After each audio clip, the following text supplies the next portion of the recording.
hemos podido leer por encima, que tienen su origen en este día que celebramos hoy, el 23 de mayo, que es cuando se le da la carta Puebla al primer príncipe y empieza a caminar solo fuera de la dependencia de Montiel. Pero es que ese yo, como verán, también tuvo sus consecuencias o positivas o negativas, que fue la pelea que tuvo casi durante 150 años Puebla del Príncipe con el Concejo de la Mesta, y que es que estaban a matarse.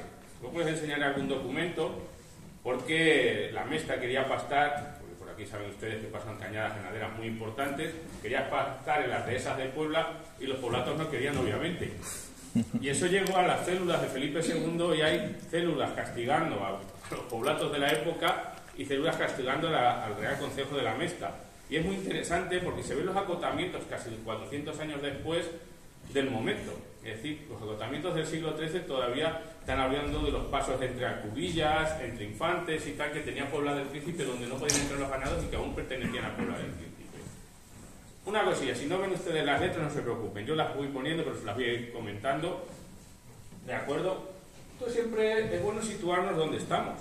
Nosotros estamos seguramente en la región histórica, la región posiblemente más histórica de toda Castilla-La Mancha, como es el Campo de Montiel. Ya lo decía el Quijote, ¿verdad? Yo no soy mucho del Quijote porque creo que tenemos historia de sobra para no tener que meternos en novelas. Las novelas están muy bien, pero hay cosas tangibles que no podemos perder, que es la historia pura y dura. Y Puebla tiene mucha, igual que el resto del Campo de Montiel. Obviamente, aunque ahora entraremos en fases más antiguas, desde el mundo romano hasta época islámica y la presencia de la Orden de Santiago, no tenemos que acotarnos entre dónde estábamos, porque esto ha tenido un devenir histórico muy importante para nosotros. Obviamente, eso que ven ustedes dibujado es los contornos históricos del Campo de Montiel, y estábamos rodeados por unas tierras de órdenes militares. Luego veremos un poco cómo funcionan las órdenes militares, porque hay mucho mito y poca realidad en lo que conocemos de las órdenes militares. Pero estábamos en un punto que hace que el Campo de Montiel a veces no se entienda, que es, yo cuando estudiaba lo decíamos, bueno, el Campo de Montiel por allí, tal, es que queda muy lejos de La Mancha, es una zona excéntrica de La Mancha, normal, si es que nosotros, entiéndame, no somos manchegos como tal, nosotros somos de una tierra histórica que es el Campo de Montiel, que tiene su sentido cuando la unimos a la Sierra del Segura. ¿Por qué? Porque hasta hace 150 años teníamos un mismo partido, el partido del Campo de Montiel y la Sierra del Segura. Entendiéndolo así, entendemos por qué somos un lugar tan importante en la historia. Porque pasan dos vías muy importantes, la que va de Mérida a Denia y el camino que desde el sur, les hablo de la Edad Media, comunicaba Cuenca con Granada. Pero es que ese camino pasa por medio de su pueblo. Y esa es la vía más importante. Por eso, claro, no tenemos tanta relación con La Mancha, porque no estábamos con ellos. Por ejemplo, en época islámica esto dependía de Jaén, no dependía de Ciudad Real, Calatrava, etc. Que nosotros la entendemos cuando miramos hacia abajo. Esa sierra que ahora parece que nos separa por las comunidades, en la Edad Media eran nuestros pasos, y nuestros pasos obligados. Y en nuestros pasos, y además tenemos mucho más en común con ellos, festividades, costumbres, tal, con los pueblos de la sierra, que al final también dependían de la Orden de Santiago, y en época islámica también estábamos unidos. Bueno, obviamente en época romana, eso es un mapa de mis compañeros Luis Benítez de Lugo y otros que estudiaron muy bien la época romana, ya teníamos una denominación que era Mairena, ¿verdad? Sí. Ahí ya estaba. Ahora todavía hay estudios que quieren situar Mairena lejos de Puebla, asociarlo a otros, pero no tienen el rigor de momento histórico hasta que se encuentre, como siempre, la historia va evolucionando. Pues era un paso obviamente obligado de la vía Augusta de los vasos de Vicarero, es decir, un trazado que unía y que al final llegaba a estos puertos, como ustedes bien conocen, que pasamos hacia Andalucía prácticamente sin pasar sierra, que por otro lado Sierra Morena es difícil de pasar. Pues bueno, en época romana, pues ya en Mairena y en la venta de los Ojuelos, en Zahora y en otros puntos había un poblamiento romano que es muy importante y que conocemos gracias a las cartas arqueológicas. Bueno, ustedes verán ese mapa en pequeñito, pero al final ese camino se corresponde con el famoso Veredón, el camino de Aníbal y demás, que lo que sí que tienen que tener claro es que a partir de época romana y sobre todo a partir de época islámica, los caminos, esos que conocíamos, que parecían tan principales, van a cambiar. Luego lo veremos con algún mapa. Pero Puebla del Príncipe va a seguir siendo un referente. Bueno, ahí tienen ustedes alguna imagen, dónde está Puebla del Príncipe y dónde está María. Este es el famoso documento que se encontró, que son unos vasos de Vicareno, que fue un señor del siglo III y IV, donde fue recorriendo los distintos caminos que había por Hispania y hasta Roma, y fue señalando, y una de las etapas era Mairena, la siguiente era Mentesa, que es Villanueva de la Fuente, y ya se nos puso por la primera vez Puebla del Príncipe en su sitio. Obviamente, a final del mundo romano parece que todo esto se descabalga, que ya no hay nada, pero conocemos, por ejemplo, esto parece aquí, parece Julio Iglesias, pero bueno, vamos a seguir teniendo un poblamiento visigodo muy importante. Pero al final, que el problema que tenemos, y yo siempre es mi problema para entender muchas veces Puebla del Príncipe, es Mairena y Puebla del Príncipe, cómo están jugando, porque están funcionando a la vez o no están funcionando a la vez. La solución seguramente es que Puebla del Príncipe el origen sea Mairena, y luego hay un desplazamiento de la población. No les quiero decir que aquí no hubiera nada, casi seguro que había un poblamiento también, pero debe haber un poblamiento más importante primero en Mairena, que luego se traslada aquí en Puebla del Príncipe, y el poblamiento residual que queda en Mairena se va a quedar como una ermita. Pero bueno, eso lo veremos un poquito más adelante. Ahí tienen ustedes un mapa, un poco de los lugares que conocemos en época visigoda en el campo de Montiel. Y fijaros cómo hacia todo este punto es la zona de Puebla del Príncipe. ¿Sí? Que tenemos una concentración muy importante. ¿Por qué? Porque es un punto importante neurálgico. Buenas vegas, buenas zonas de pasto y caminos principales que están moviéndose y están pasando en el entorno. Y esto luego va a dar como resultado también la fundación de un castillo muy importante que no conocemos ya prácticamente en estos momentos, que es el castillo de Navesor o Torres de Soray, ¿verdad? ¿Lo conocen ustedes? ¿Verdad? Pues es fundamental, por ejemplo, para Puebla del Príncipe en sus primeros momentos, porque era una pequeña alquería que ahora veremos de este castillo. Bueno, este es un poco el poblamiento de época islámica que vamos conociendo. Yo cuando estudiaba me decían que el campo de Montiel en época islámica estaba vacío. Aquí no había nada. Había 4 fortalezas y no vivía nadie. Después de 20-25 años de investigaciones que empezaron en Villanueva de la Fuente, luego se continuó en Terrinches, y prácticamente, y esto que creo que tengan muy claro, es Campo de Montiel es la zona que ha contado con más actuaciones arqueológicas de la provincia de Ciudad Real seguro y de Castilla-La Mancha posiblemente. Prácticamente todo pueblo de Campo de Montiel ha tenido una actuación arqueológica o una excavación. ¿Por qué? Porque siempre el Campo de Montiel somos muy nuestros, pero siempre nos ha preguntado el pasado. El pasado que ahora se está convirtiendo en muchos casos en futuro de nuestros pueblos, el patrimonio y demás elementos. Creo que es un futuro muy importante más allá de la agricultura que todos conocen, pero que a veces pues, hay que buscarle más patas al banco. Como decía, cuando yo estudiaba en época islámica decían que en el campo de Montiel no había nada, cuando estaban aquí los musulmanes. Pues de repente se excava Villanueva de la Fuente y sale una ciudad musulmana, con un cementerio musulmán. Se excava en Almedina 3/4 de lo mismo, como verán ahora ustedes, se ha excavado en Alhambra igual, se ha excavado en Montiel igual, y de repente, una cita que ahora les mostraré de hace 100 y pico años de Puebla del Príncipe, que habla de unos enterramientos que salieron aquí, empieza en el sentido. Esos señores que encontraron al hacer el camino, al arreglar el camino hacia Cuenca, ya no estaban tan solos. Es decir, se habían encontrado unos señores por ahí enterrados que parecían musulmanes y decían, ¿cómo van a ser musulmanes si están en el campo de Montiel? Claro, cuando nos damos cuenta que la mayor parte de la población o de los datos que tenemos de época islámica los estamos teniendo aquí en el campo de Montiel. Pero bueno, Puebla del Príncipe va a estar en este entorno, que como les decía, está situado en estas vías que van cruzando de este a oeste. Este es el paso hacia Andalucía, y en este punto pues empieza a surgir lo que nosotros llamamos una pequeña alquería. Una alquería al final es una reunión de población, una especie pues de casona, una cortijada, que son muy típicas de nuestra zona, donde habría mejor unos 60-70 habitantes, no debería haber más, y que posiblemente dependían de Mairena. Este es el mapa que les comentaba. Cuando ya empezamos a estudiar y a patear, pues empezamos a ver, aquí tenemos Puebla del Príncipe, aquí está el castillo de Navesor, el de las Torres de Soray, que está entre Torres de Juan Abad y Villamanrique, los caminos principales que cruzan aquí no llega a salir, pero es el otro que hay en este punto, y que están viviendo en el entorno de un castillo principal musulmán y todas las alquerías que tienen en su entorno. Pues ahí debe fundarse posiblemente Puebla del Príncipe en estos momentos. El problema es que no conocemos la denominación original de Puebla del Príncipe, el nombre. Cuando empezamos a tener datos de Puebla son prácticamente del siglo XIV y XV. Pero Mairena sí que nos aparece ya en el siglo XIII en los documentos de la Orden de Santiago. Por eso Yo lo decía en la tesis y lo sigo pensando, que el núcleo principal y la primera parroquia de Puebla del Príncipe fue Mairena, casi seguro, que recoge una tradición muy antigua. Solo el nombre lo dice, es un nombre romano. Que el primer poblamiento, y allí, vosotros sabéis mejor que yo, hay restos arqueológicos por todos lados en Mairena. Y que con el tiempo, pues esto que debía ser una alquería o algo más pequeñito empezó a ganar mucho más peso, posiblemente porque tiene una posición más predominante, tiene un mejor control del territorio, es más fácil de defender. En Mairena, al final Mairena está más en un barranco, no tiene una posición defensiva porque no lo necesitaba, y se empezaron a fundar todos estos elementos. Lo que les decía, para que me cojan una alquería, aquí la palabra alquería no la usamos tanto, por ejemplo en el Levante es un topónimo muy normal para hablar de granja.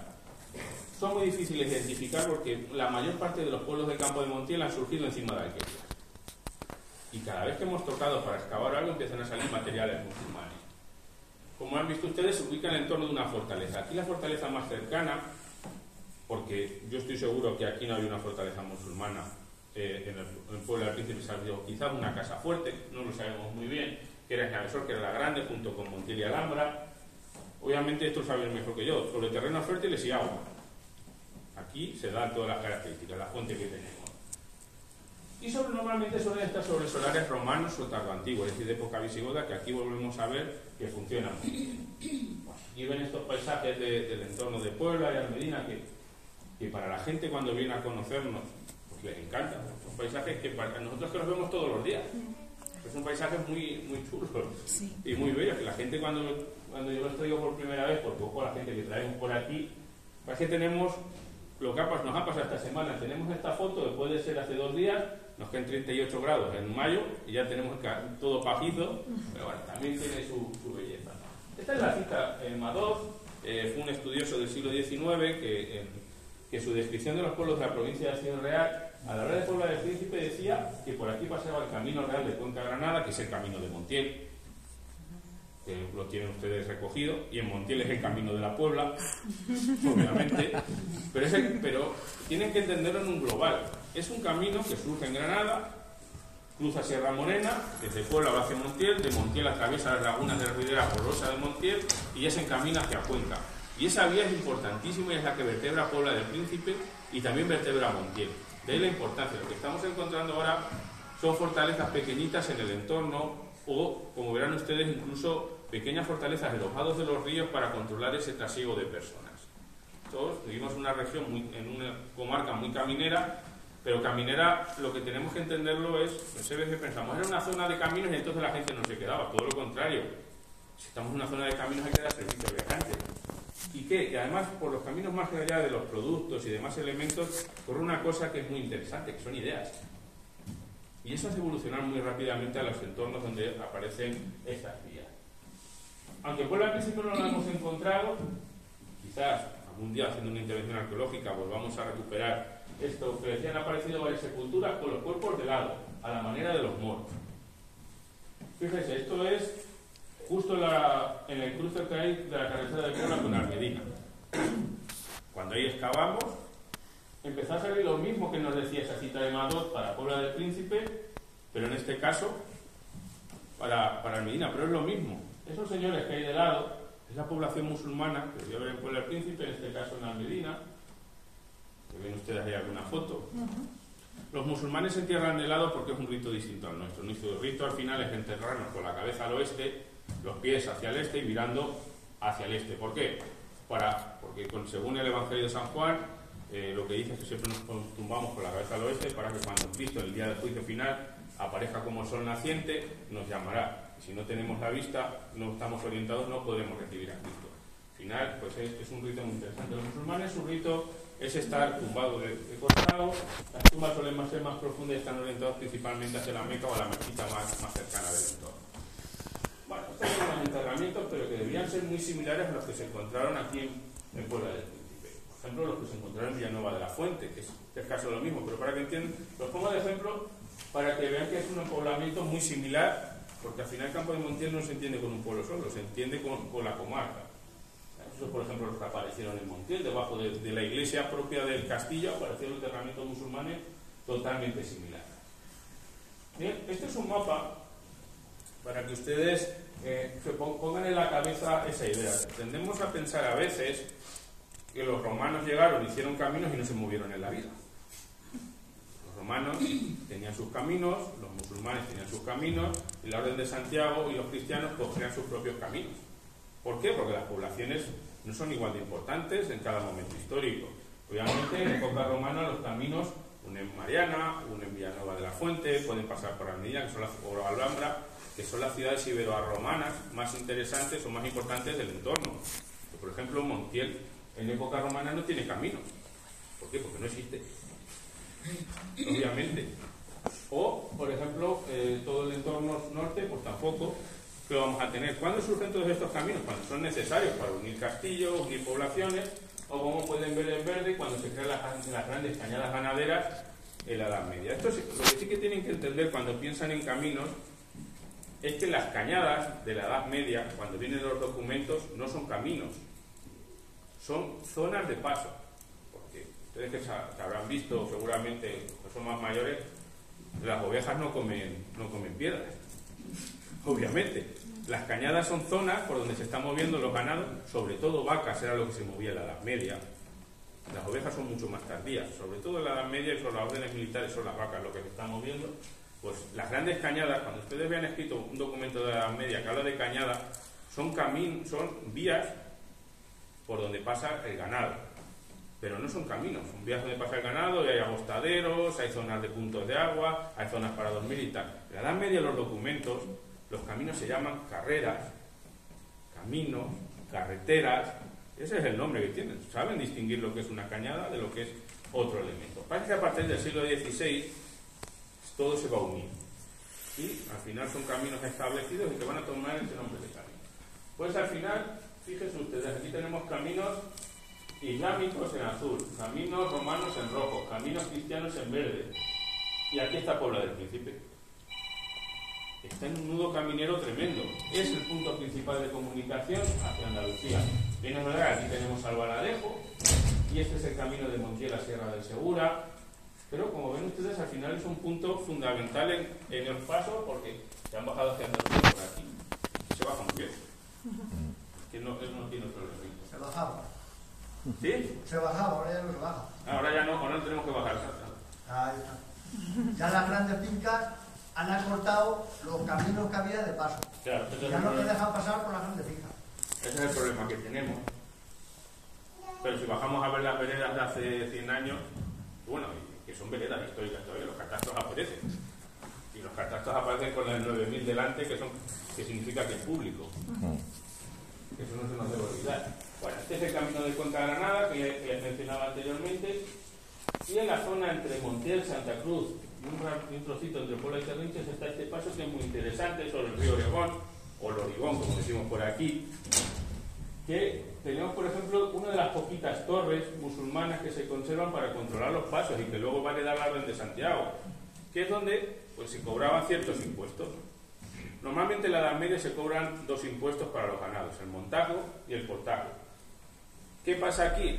Que al ser todos los territorios de la Orden de Santiago tienen carreteras propias que nos llevan desde la ribera del Tajo, es decir, desde el sur de Madrid, hasta Murcia. Y por eso la Orden de Santiago tiene el poder que tiene, porque prácticamente puede mover sus ganados desde un lado a otro, tanto para el agostadero como para invernar, y los mueven por sus tierras. ¿Qué pasa con el resto de poderes? Tacatá, tiene que pagar. Y hay mucha gente que dice, a mí me gusta esa frase, que el campo de Montiel o los castillos de la Orden de Santiago se construyen a base de los portagos y los montagos de las órdenes militares. Bueno, aquí tienen esos restos de torres, que al final toda la gente dice que es un mahal, al final es una torre islámica interesantísima, de las que no vamos a quitar, no podamos excavar nunca, porque a veces pensamos que podemos excavar todo, podemos proteger todo, protegerlo sí lo podemos proteger, pero no podemos excavar todo. Que eso sí que me gusta decirlo mucho. Todos los pueblos tienen derecho a investigar, tienen derecho a conocer su historia, pero también todos los pueblos tienen su obligación de protegerlo. Porque hay veces que decimos, voy a hacer una excavación aquí, pero por el otro lado estoy tirando una casa del siglo XVI. Tan histórico es una cosa como es otra. Yo siempre pongo el mismo ejemplo. Yo podría llegar y decirle mañana a Damián, vamos a excavar en tal sitio, lo vamos a sacar de esto y esto lo vamos a hacer turístico, no, más todavía, que van a venir autobuses. Pero, ¿y por qué no solo buscamos para sacar nuestra historia y nos dejamos de turismo? ¿Conocer la historia no es lo suficientemente importante? Yo pienso eso, que conocer el origen ya es suficiente, que luego se genera un turismo, bien, pero que no sea nuestro primer objetivo. Conocimiento como tal para tener las raíces del pueblo. Luego ya empezaremos con ello, porque principalmente a mí me pasa una cosa que es muy curiosa, a ustedes la habrá pasado a veces. Traemos un autobús, ¿dónde toman café y dónde van al baño? ¿Dónde comen 50 personas? Hay que ser realistas con lo que queremos, vamos poco a poco, y ya a luego, como decía aquel, pues ya iremos teniendo. Y luego también hacemos una excavación, y ¿saben ustedes lo que vale mantener una excavación arqueológica y su puesta en valor? Quizá ese dinero no lo podemos asumir. ¿Por qué? Porque quizás ese dinero hay que destinarlo a una población envejecida que llevarle una comida a su casa, o hay que hacerlo tal. Hay que pensar en que dónde estamos y qué necesidades son las primeras.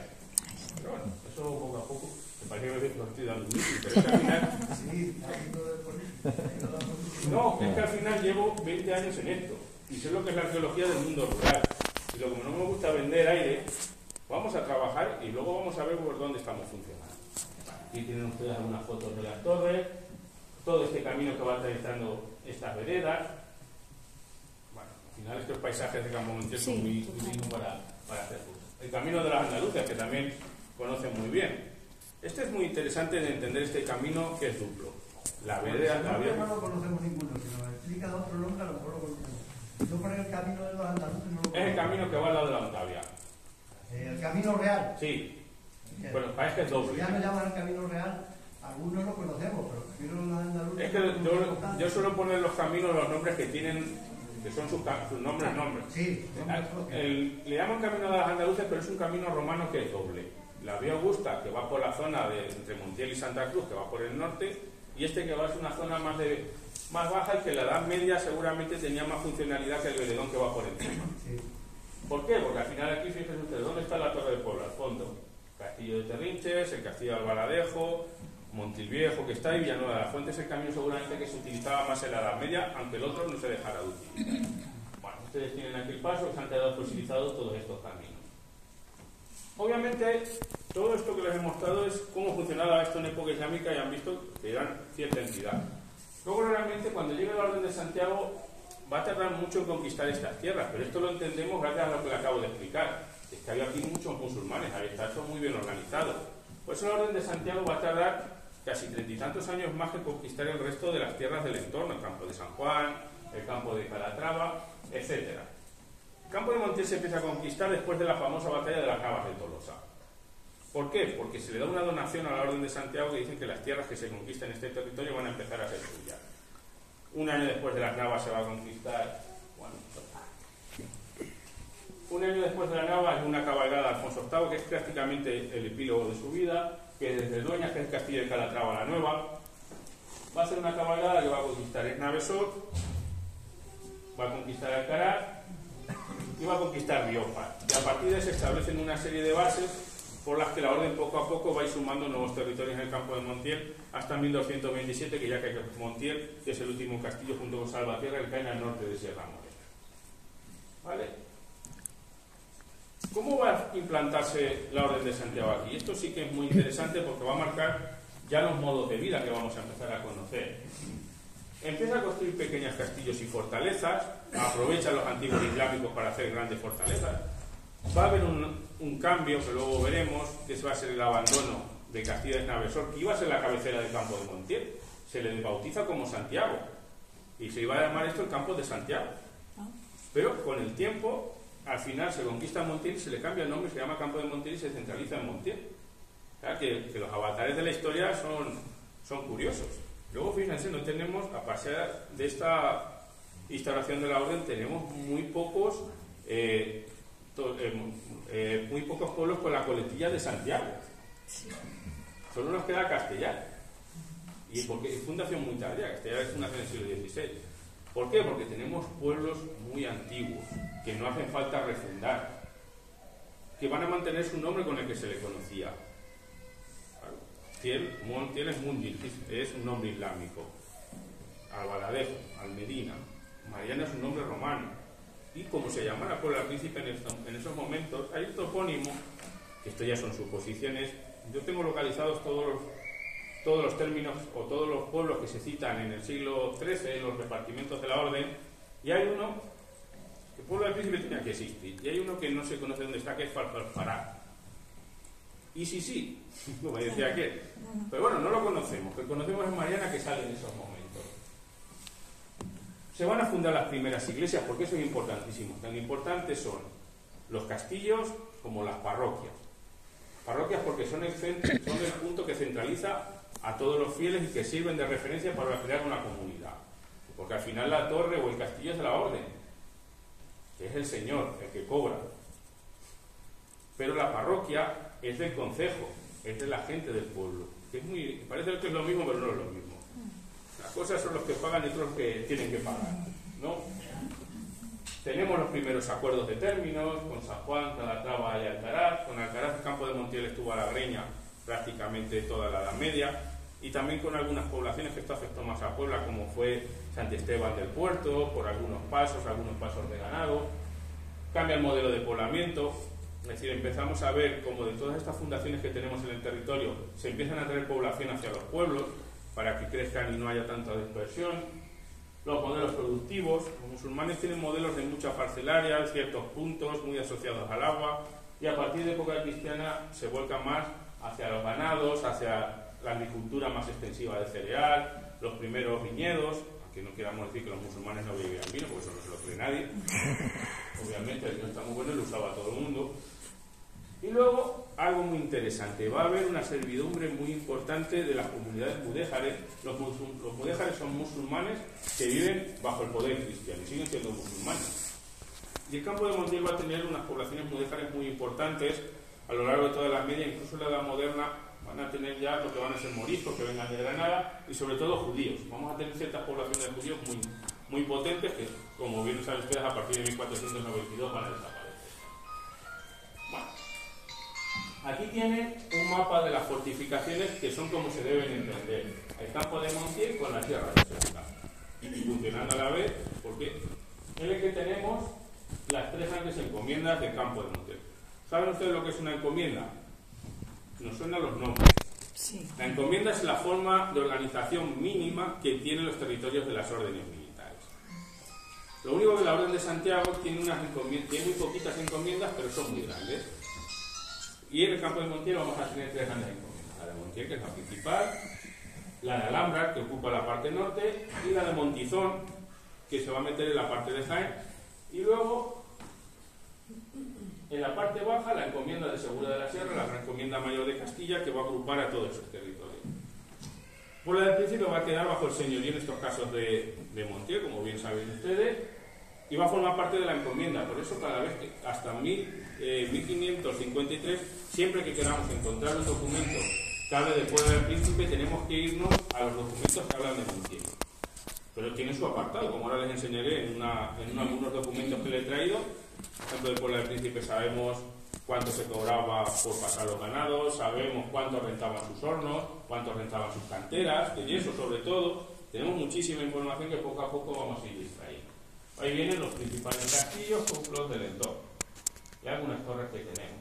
Como ven, este mapa que les ponía al principio se multiplica y empiezan a aparecer todas estas fortificaciones, y ya en el siglo XIV tenemos la presencia de la torre de Puebla del Príncipe.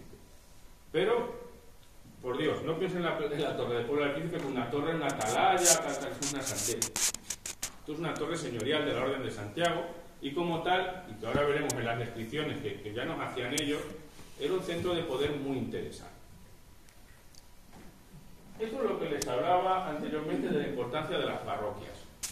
Estos son, ven ustedes, los puntos principales del poblamiento, de Tuclés a la Ribera del Tajo. Actualmente con la universidad tenemos un proyecto internacional para estudio de la religiosidad de las órdenes militares, en lo que, a la parte que a mí me ha tocado, pues a mí me interesaba mucho ver la cantidad de iglesias que se citan en el campo de Montiel en 1238. ¿Por qué en 1238?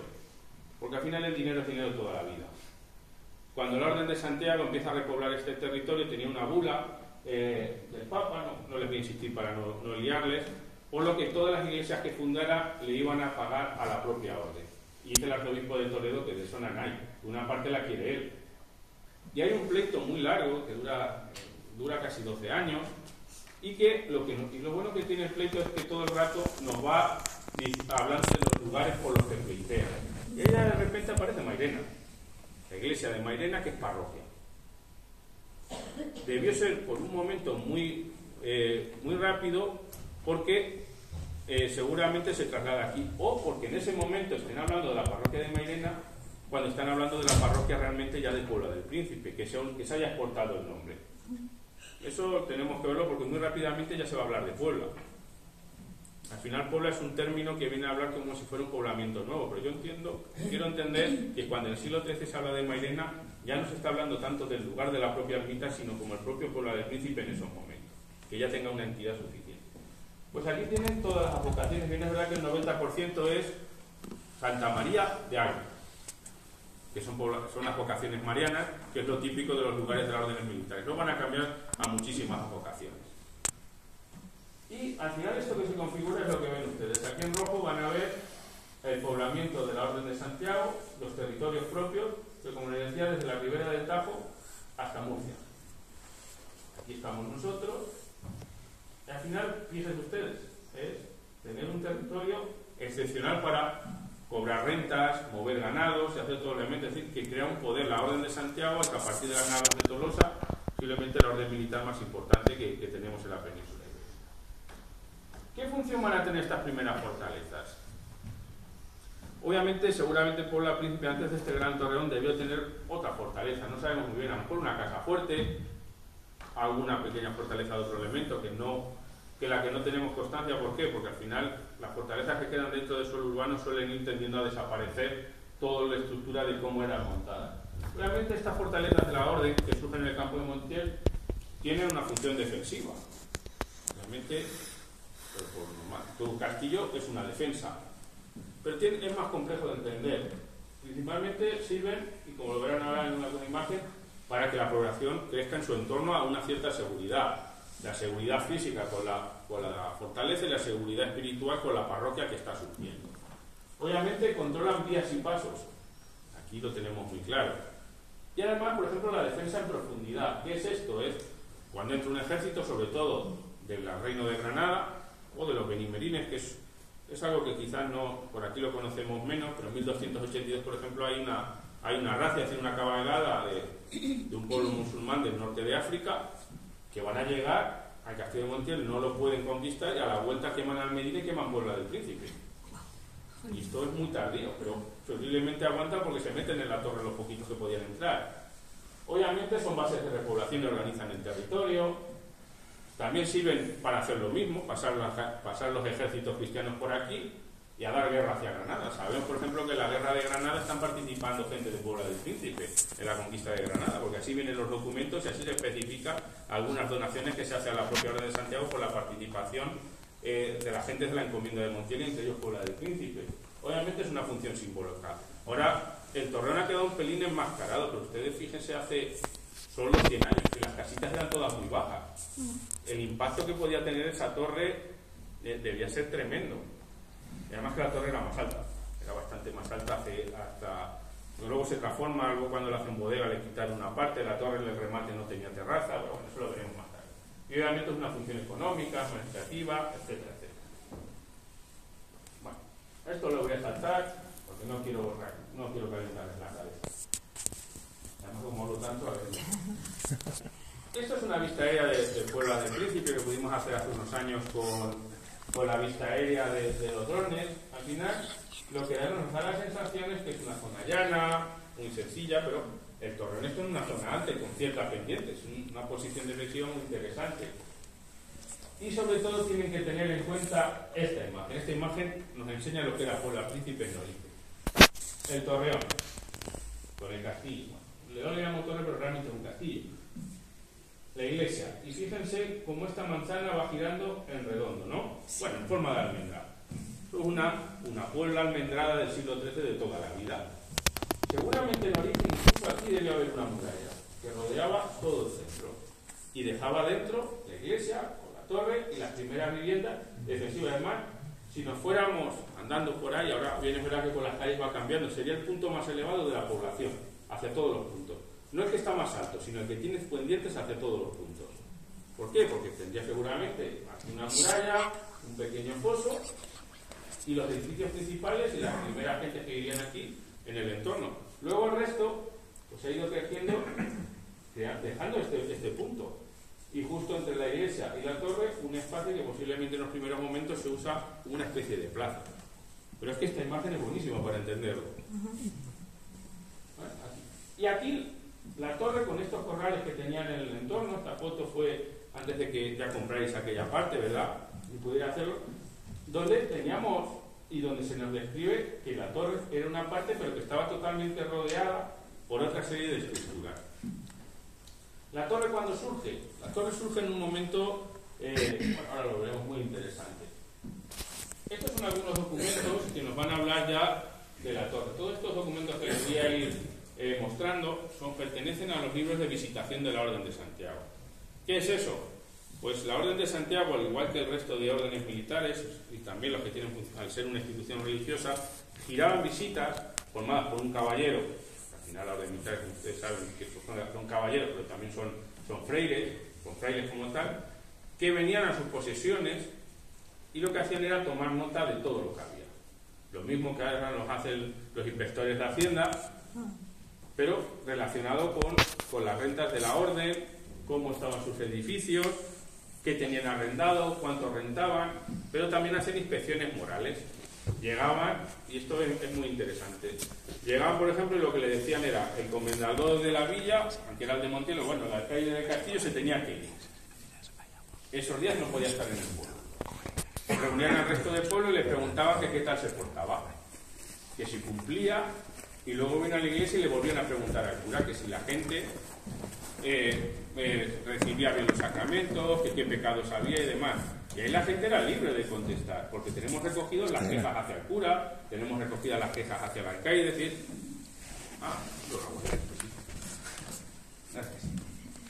¿vale? Y por ejemplo, a finales del siglo XV nos hablan de un campo que Moya, que el lugar de Álvaro de Moya, que era su padre, tenía por señor el conde de Paredes, comendador de la villa de Segura, que es la dicha encomienda de Segura. ¿Ves? Lo que vamos a ver es que en un momento dado la posesión de Puebla del Príncipe va a ir variando entre la encomienda de Montiel y la encomienda de Segura de la Sierra. Y nos empiezan a hablar de muchos nombres. En este caso, pues hablan de Jorge de Moya, pues que era un alcaide que en representación de su padre, porque andaba por aquí el hombre. Esta es la planta que tenemos de la torre actualmente. Una torre, o ven, el acceso actual, pero que no era el acceso original ni era la configuración original. Esto es una reconstrucción a partir de un croquis de cómo era la torre en origen. No tardaremos mucho, yo tengo muchas ganas de hacer un 3D de la torre como era en el siglo XV, que tenemos muchos datos. La torre estaba en el centro, obviamente, pero tenía una muralla propia para tener en el interior toda una serie de dependencias. Sabemos que tenía sus propias huertas, sabemos que tenía sus caballerizas, tenía una casa de cocina y una casa de servicio que daba acceso a la puerta original, que no es la actual. La puerta original estaba donde está la puerta del váter, hablando mal y pronto de la actual torre. Y era una puerta en altura, que había que subir por medio de una escalera. O sea que lo que tenemos ahí es que hemos sobrelevado el nivel del suelo, pero la torre tira hacia abajo y pica mucho hacia abajo. El problema es que la tenemos sellada. Debería ser algo, esta es la planta, por ejemplo, del Torreón de la Higuera, que ustedes sí conocen, ¿verdad? Torre de la Higuera, que está en Villa Manrique, pero muy cerca de Torre Panavar, que tenemos una torre señorial, con una entrada en altura, una muralla que rodeaba y todo un conjunto de edificios en el entorno. Por ejemplo, aquí ya nos vuelven a hablar de la torre. El luego dicho visitador mira una torre que tiene en este lugar, la cual es de cal y canto, redonda, muy buena. Como ven, redonda no es cuadrada. ¿Por qué? Porque hay veces que copian de un libro de otro, por no venir. Que las triquiñuelas han hecho toda la vida. Pero ellos ven que los ángulos son redondeados y dicen, bueno, pues puede valer. ¿Ves? Fíjense, ese es el torreón en la torre del homenaje del castillo de Segura. Es las mismas manos.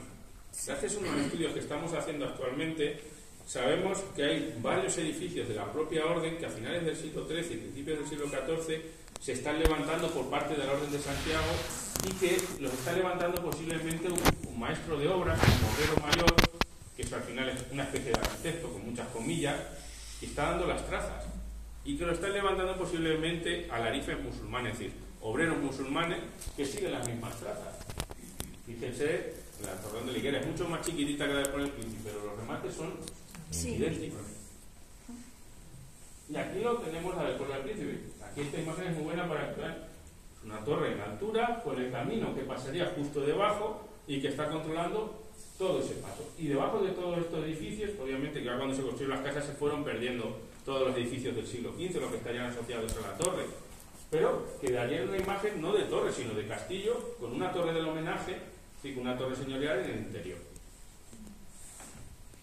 Aquí les pongo terrinches, para que entiendan que la función y el momento es el mismo. Porque siempre leemos, yo que con Facebook me quemo. Porque uno se pasa 10 años haciendo una tesis, la pone pública para que la gente se tenga que identificar los datos, los utilice, y siguen poniendo lo mismo que hace 40 años. Pero bueno, no sé. Terrinches es una torre totalmente cristiana, que tiene una función distinta porque pertenece a la encomienda mayor de la Orden de Santiago, y no está relacionada con Montiel. La torre pertenece a la encomienda mayor de Santiago, mientras que el pueblo sí que pertenece a la encomienda de Montiel. Es una cosa distinta. Por ejemplo, Terrinches, para entenderla, hay que ir a la torre de Villa de Don Rodrigo, a Jaén, o a otras torres que son, o Génave, que son idénticas y que están fundadas a la vez. Entonces, la torre de Puebla del Príncipe es una fundación que hacen relacionadas con la encomienda de Montiel y de Segura, y que está levantando las mismas manos, y que incluso las bóvedas de dentro, la forma de hacer las bóvedas con ladrillo, está llevándonos a unos obreros musulmanes que son muy especializados y que solo se mueven de torre en torre, castillo en castillo, haciendo bóvedas de ladrillo. Tenemos muy idealizados los canteros cristianos con sus marquitas y tal, pero estos son especializados que van de torre en torre levantándola y que cobran unos dinerales. Bueno, aquí tiene otra imagen entrando. ¿Cómo era? Esta torre de Puebla del Príncipe, como les decía, tiene una función muy distinta. Es una torre señorial que funda la propia orden como símbolo de su poder en una Puebla, pues que le quieren dar un valor, y que además que esa torre sirva como reclamo para reunir toda una serie de alquerías del entorno, poblamientos menores que tienen que empezar a vivir aquí. Esa torre está marcando el poder del entorno junto con un proceso que están produciendo también en el campo de Montiel, en el resto. A partir de principios del siglo XIV se produce un abandono en muchísima población del campo que se va a dejar como dehesa, y no es la dehesa de Zahora, que es importantísima en la Edad Media. Se quita población de esas zonas para que se vengan a asentar todos aquí. ¿Por qué? Cuanto más cercana esté la población, más unida la tenga, más fácil es recaudar esa serie de rentas que son necesarias. Y esto lo vamos a ver aquí porque hay un abandono y una transformación en el entorno que hemos ido documentando en todo el lugar. Estos son documentos originales que hablan de Puebla del Príncipe. Estos son los libros de visitadores de Santiago. Esto, como cuando a veces los pongo, me dicen, esto está escrito en árabe, ¿no? Digo, no, estos castellanos antiguos, letras cortesanas. No la acaban de ver ustedes muy bien al quitar, pero aquí Puebla de Montiel. Puebla de Montiel, estas son hablan de la descripción de la torre, nos hablan de la descripción de la iglesia, nos hablan de la descripción de Mariana, que ahora les pondré algunas imágenes, pero también todo esto que ven aquí anotado al ras son cuentas, con números romanos, pero son cuentas. El horno de Puebla del Príncipe, ¿cuánto renta? Los pasos de ganados de Puebla del Príncipe, ¿cuánto renta? Y eso se contabilizaba entero. Eso sí, hacer cuentas con estos números romanos es una odisea. Pero bueno. Y aquí nos relata lo que les ponía anteriormente. Dice, él tiene delante una barrera. Por eso en algunos documentos se habla del castillo de Puebla del Príncipe como cortijo.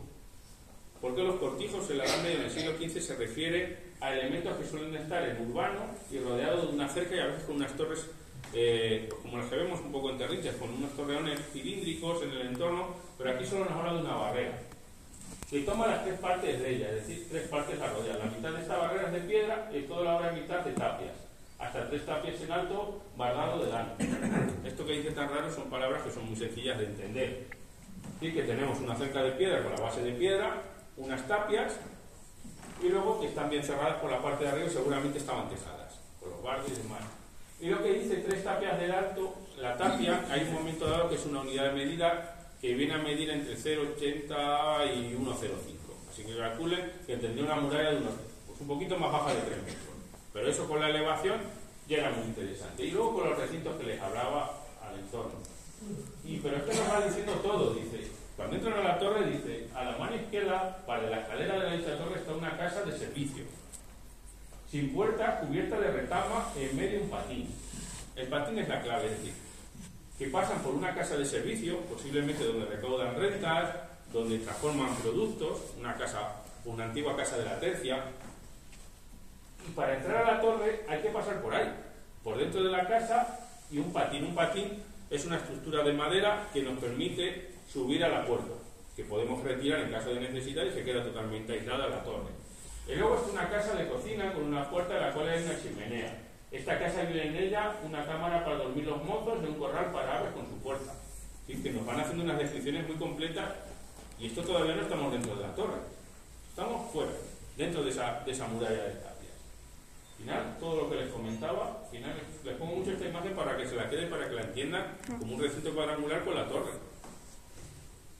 Claro, esta puerta es la que se abrió, pero no era la puerta original. Aquí, y sabemos que no era la original porque aquí había usadas posiblemente piezas de la original. Y algunos elementos de arte mudéjar. ¿Por qué? Porque dice, tiene una puerta con sus puertas, se aldaba por dentro de la entrada. Y a la entrada una puerta con sus puertas, esto hay que darle muchas vueltas, porque a veces te la lía. Que cerraduras por dentro, aldaba y cerró. Debía ser una puerta tal que así, pero posiblemente de ladrillo. Esta es una de Montizón que está hecha a la vez, pero estaba aquí. Aquí estaba la entrada de la torre y en altura. Claro, estas ventanas se hicieron cuando la restauración y demás, pero claro, si esta puerta estaba aquí y es una puerta en altura, imagínense hacia abajo. Lo que tiene la torre todavía hacia abajo, quizás, sí, por lo menos 4 o 5 metros. Pues le digo que es mucho más alta.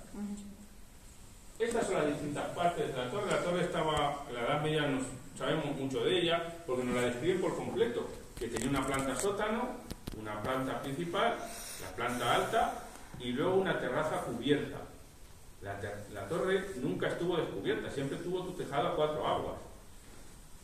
Dice, la dicha torre para subir a ella tiene una escalera de madera, claro. Como tenía, por ejemplo, la torre liguera, que aquí sí que están los restos del patín para subir. Cuando entraban aquí a una primera bóveda. A mí, por ejemplo, las bóvedas que tienen esta torre son excepcionales.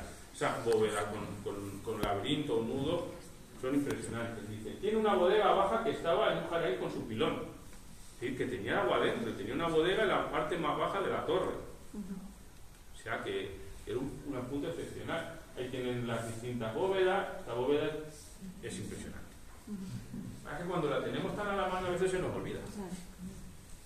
Dice que luego sube de aquí otra escalera de piedra a dar a lo alto de otra bóveda, y a la puerta tiene una puerta de supino con su cerradura. ¿Sí?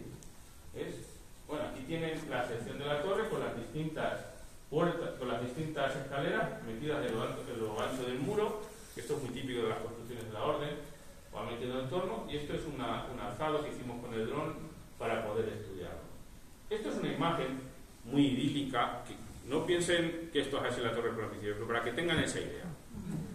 Distintas plantas, con una planta sótano, una primera de uso y luego una terraza totalmente cerrada. Porque la terraza es donde se duermen velas, es decir, donde se hace guardia. Y aquí una noche de enero, pues estar al raso, gracia no hace. Y la gente, como yo siempre digo, era antigua, no tonta. La torre estaba totalmente cerrada y en la mayor parte de los castillos las torres tienen su tejado. En su tejado echan fuego dentro e intentan vivir, lo que bastante penaban. Claro. Y jugaban y hacían todo el elemento. Pero fíjense, imagínense la torre cerrada entera. Aquí la entrada con estos grandes arcos de descarga, pues todo el sistema de cifrado y demás elementos. Esta bóveda que tampoco nos fijamos que es igual a la del castillo de Montizón, seguramente que en el castillo de Segura de Serra hay otra idéntica, que la están levantando seguramente las mismas manos. ¿Por qué? Porque lo bueno que tienen los albañiles es que si saben hacer las cosas de una manera, hacen la misma trampa en todas las obras que hacen. Y cuando empiezas a dibujar estas bóvedas, ves que hacen la misma trampa en todas. sea, que seguramente la están haciendo los mismos. Y tiene otra bóveda, son espectaculares. Y luego nos dice, la primera planta que tenía, en dentro, 3 trojes grandes. Los trojes, saben ustedes lo que son elementos de almacenamiento para grano, de yeso para pan, en que había hasta 500 fanegas de cebada. O sea, que había un poquito ahí metido. Sí. De ahí fíjense los muros que tiene la torre, porque había que soportar eso. Y 40 fanegas de trigo, una tinaja pequeña de aceite, una fanega de sal, 4 tocinos y otra bodega. Los tocinos son gorrinos. Hay muchos, cuando vean tocinos siempre son gorrinos que los tienen ahí. ¿Vale? Eso a veces no nos suena, pero es probablemente. Fíjense, ahora vemos los edificios están desnudos, pero imagínense todo metido ahí. Con la boda aquí en arriba, el problema es que luego la torre se fue usando primero como cárcel, luego estuvo relacionada con más elementos hasta que al final fue el palomar. En el palomar se destrozó muchísimo y la transformación pues quedó lo que pudo quedar. Dice, y luego de aquí sube otra escalera de piedra a lo alto de la dicha torre. Esta es la que llega a la terraza, claro, pues imaginen esto, hacia arriba y con un tejado a 4 aguas. O sea que la torre todavía tenía más impronta. Yo siempre le he dicho muchas veces a Damián, quizá el problema de la torre y las humedades, primero es porque está seguramente lodada, las bajantes que tiene por dentro, porque bajaban aguas al primer piso, y segundo porque esto nunca estuvo pensado para estar descubierto. Claro, eso es un problema que quizás no se puede solucionar tan fácil, eso es un obrón. Dice, lo alto de esta torre está cubierto de teja y madera bien reparado. Aquí no nos inventamos nada, que lo dice. Dice, y ya ellos en su época lo decían, dice, que acabe de cubrir el dicho tejado de la torre, que le ponga la madera que le falta, que sea buena, que sus tardos de cáñamo, toda con su barro, su buena teja. O sea, que hace 500 años ya veían que tenían el mismo problema. Se filtraba el agua. Una casa que no tiene bien el tejado, pues el agua va para abajo. Y la torre tiene 3 cuartos de lo mismo. Y arriba, y es muy interesante, dice, a la mano derecha es un aposentamiento que está un molino de mano en un horno. Es decir, que la parte de arriba además la usaban para moler y para cocer. Fijaros lo que hemos visto, bodegas, zonas de almacenamiento, los gorrinos, la parte de arriba con los molinos, los hornos. Piensen en esa torre que tenía una funcionalidad tremenda.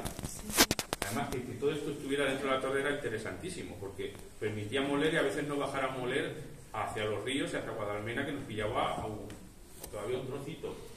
Y luego obviamente había armas.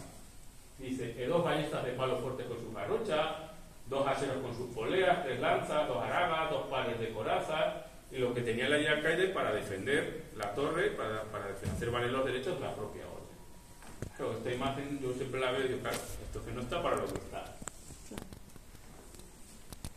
Luego nos siguen hablando de ella, porque conforme van pasando los años, lo que nos vamos viendo es de toda esa funcionalidad de la torre que tenía, cómo se va perdiendo.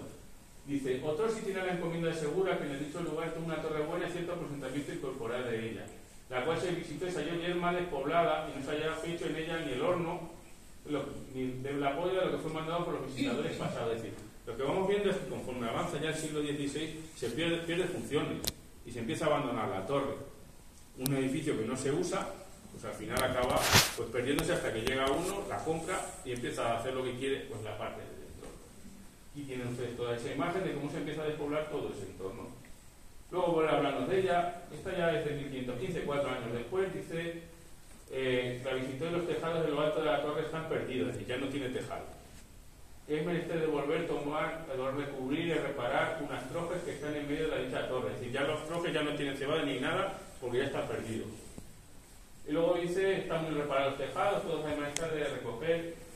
O sea, al final lo que nos va diciendo que empieza a estar maltratada y ellos lo ven y mandan repararla, pero ya nadie hace caso principalmente porque seguramente hay una casa de la encomienda en el pueblo y ya no es necesaria. ¿Vale? Pero en ese momento también nos están hablando ya de la iglesia, de la propia iglesia del pueblo, que es de Nuestra Señora, que es una nave cubierta de madera, que el altar mayor está alineado con la imagen de Nuestra Señora, de un bulto, que junto con el dicho altar está un sagrario de yeso con sus puertas. Delante de la puerta de la iglesia tiene un portal y una casa para el clérigo. También nos habla de la vocación de Nuestra Señora y una nave de cal y canto. Es decir, que nos van hablando todo el rato ya, no solo nos hablan de la torre, sino que nos hablan también de la parroquia porque pertenece a la orden y la orden la tiene que mantener. Y obviamente también nos hablan de Mairena en el siglo XV. Dice, hay en el término de Chevilla una ermita de la vocación de Santa María de Mairena, esto es de 1499, la cual fueron a visitar y estaba bien reparada, y tiene un altar mayor con 2 imágenes de bulto bien adornadas, y el altar con sus buenos manteles. 1511 nos vuelven a hablar de ella. Tiene una iglesia de piedra armada sobre arcos travesados, una tapita de eso, una red de madera de una lámpara, y en el altar unos mantillos y una colcha renacional. Es decir, que en el siglo XV y XVI la ermita estaba muy bien.